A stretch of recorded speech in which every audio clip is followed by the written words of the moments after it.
Hey guys, how's it going? Got another cool horn to look at today. So this is actually a CSX K5LA, not your standard CSX K5 though. This horn is a YN2 color schemed horn. So it's got your CSX gray on it. Also, this is a hybrid K5. So not your standard K5 bell layout.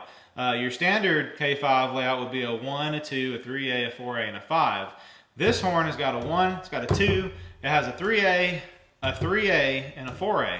So it has an extra 3A in place of the 5. So not sure what happened to the 5. Something happened to it apparently. It wasn't working. The shop slapped on just whatever they had. It just happened to be a number 3. The 3 that they did put on though, it matches the arrow of this horn. So anyway, like I said, 2 3As.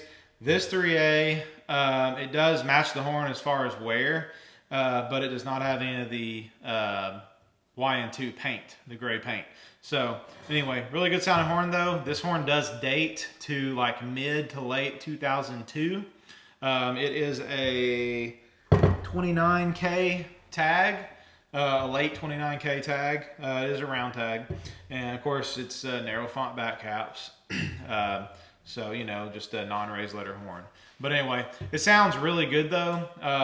A lot better than I thought. You know, when I saw it had 2 3As, I was like, you know, just another hybrid, but I blew it and it sounds really good. I really like how it sounds, so I think y'all will too.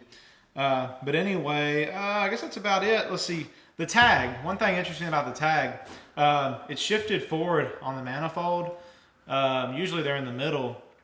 So I'm not sure, maybe that was just something to do with this arrow horn, but just thought that was interesting. It's kind of different. Not used to seeing that. Actually, I've never seen that before. So anyway, y'all enjoy this. This is the non-raised letter hybrid K5LA CSX YN2 horn.